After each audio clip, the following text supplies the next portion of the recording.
Through many births, I have wandered on and on, searching for, but never finding, a better deal than 0% APR on certified pre-owned vehicles. For trucks tougher than a drunk Marine, come to Mike's Pre-Owned, where we do the things that get things done.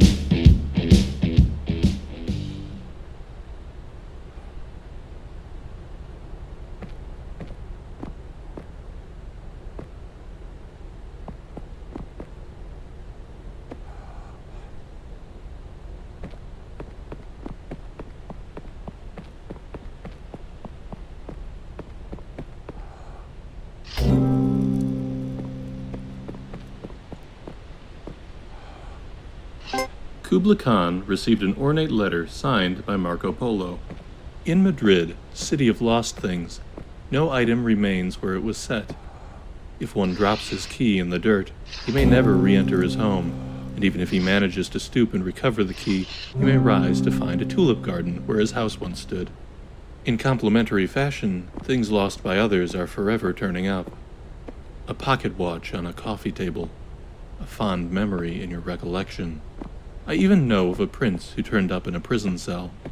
When he appealed to the guards for his release, he failed to find the crown on his head, and when he was asked his name, he searched his thoughts, but could not find it. Indeed, the only hope now for the release of this prince of Spain is for you to send back 300 ducats for his release. Of course, he will reward you handsomely once he is out. Yours truly, Marco. Kubla Khan cocked an eyebrow and declared before his court, "Hey everyone, looks like we're about to get ripped off by the guy who traded gold for paper." The court erupted in booming laughter. Italo Calvino, Invisible Cities 2, this time it's visible.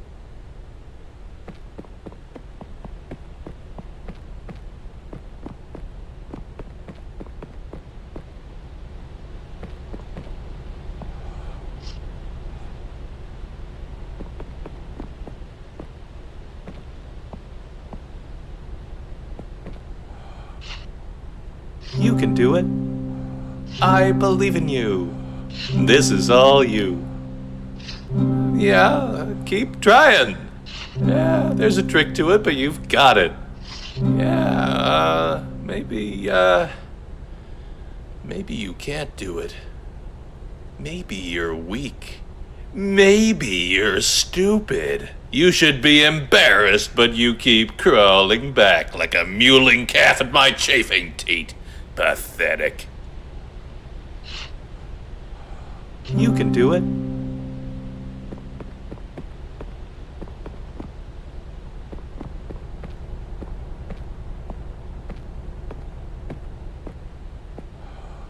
Go on, Don't look at me. Can you hear me? I'm nothing but a rusty chunk of steel. You don't want nothing to do with me. All right. I'll tell you my story.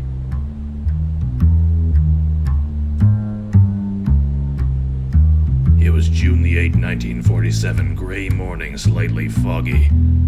I had my own practice then, and I was living higher than a cosmonaut on a stepladder. My hints were subtle too, real subtle. Back then, they said good old hint button. His hints could steal the tail off a weasel. Then they tossed me in the can. Know what, know why, know how. Those were the mean times, when all the common sense in the world won't make a nickel to buy you a black coffee. I used rope to tie my pants and pants to tie my shoes. I made do the way a man does, till one day, after stealing the socks off a fireplace, I caught my own look in a puddle of bootleg rye and realized I had to do what I'd never done before. I gave myself a hint. So that's me. I was nothing but a downtown crumb who dreamed of being a whole sandwich. Now I'm just another sloppy Joe. Come back when you got something. Come back when you got a good one.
Beep, you're right there. Beep.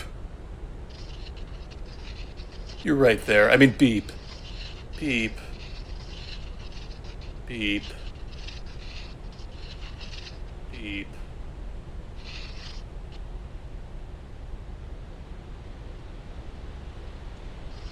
Beep. Come on, beep.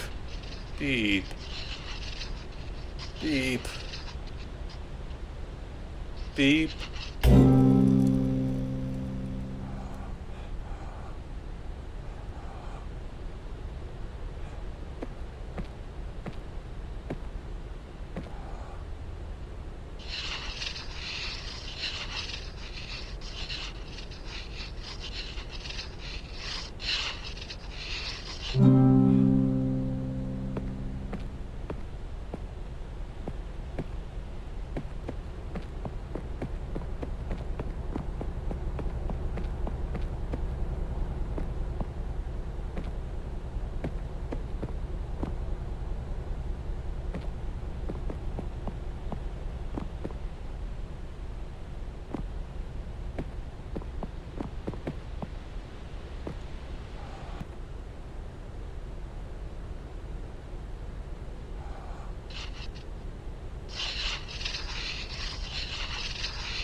That's very original.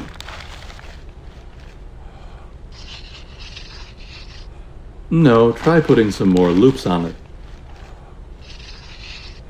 It just needs more red, I think. Try adding some more stuff.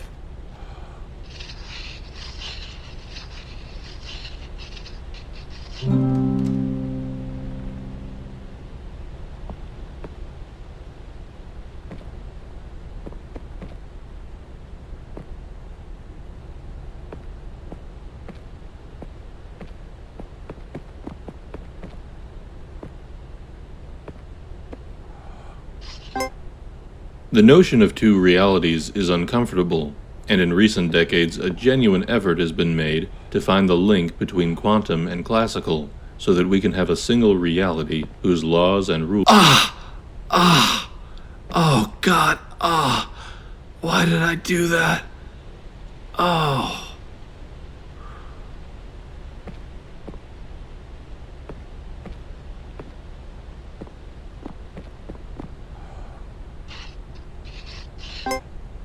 The notion of two realities is uncomfortable, and in recent decades a genuine effort has been made to find the link between quantum and classical, so that we can have a single reality whose laws and rules are united at some deeper level.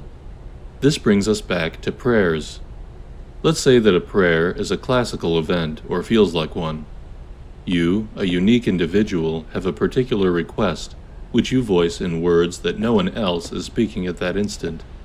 What if this classical event gets processed at a non-local level? The notion isn't far-fetched, because it seems that the mind-body link does consist of fluctuations at the quantum level. If this is so, then any thought, not just a prayer, has quantum implications. Deepak Chopra, A Spiritual Mystery. Does God Listen to Prayers? Part 2.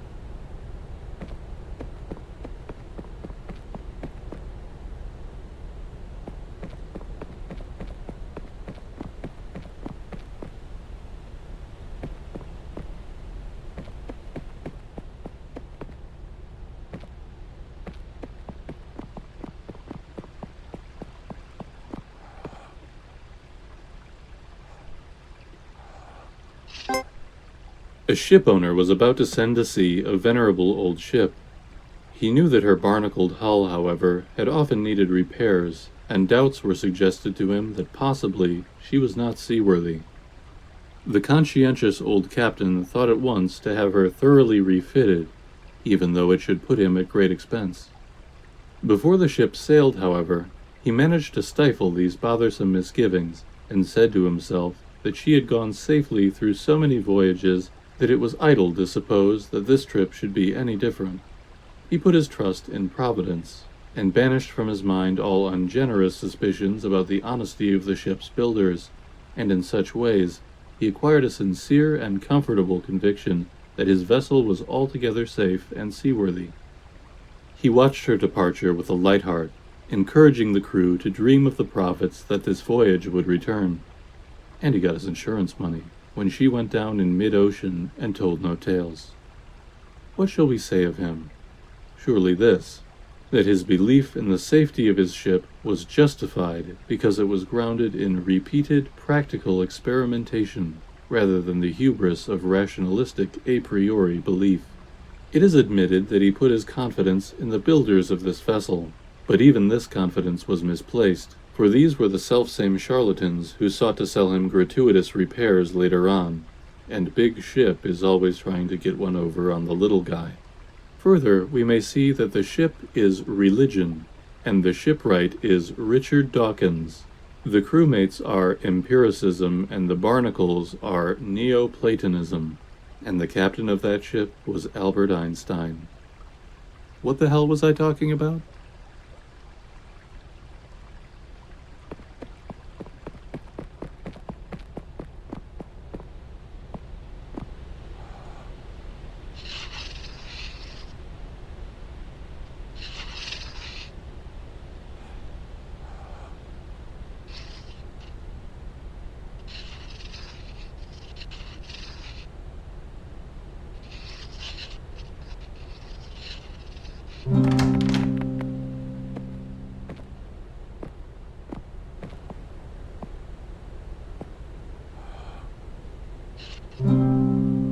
You can only get good at chess if you love the game.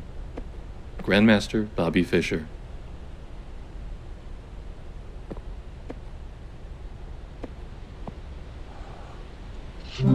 I hate chess. I hate chess. I hate chess. World champion Bobby Fischer.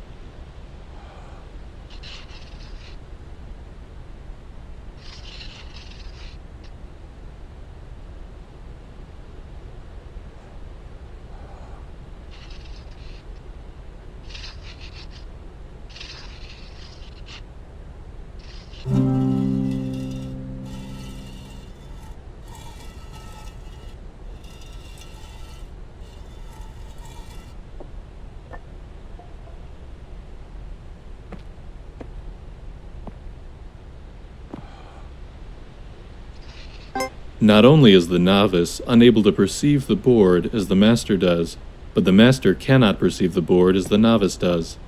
A master cannot see the bishop on e3 as a chunk of dead wood, any more than you can look at your best friend's face and see a meaningless matrix of colors and shapes. The master once saw the board like this, but now there is no going back. International Master Stuart Rachels, the reviled art.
The obelisk of knowledge. The obelisk of knowledge. Still on Wixelbite. The stones. What's the stones of reflection? Oh wait, it's a giant cow.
Oh, jeez, dude, I was in a coma the whole time.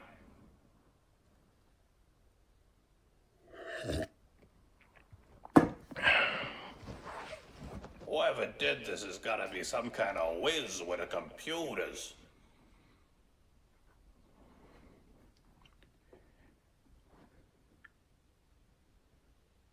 Good stack of pennies.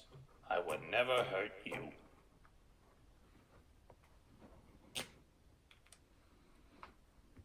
Let's see. Easy one.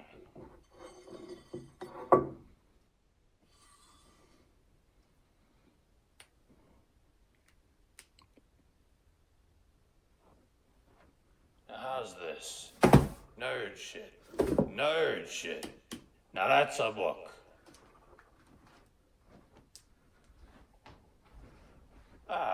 One more puzzle before retirement.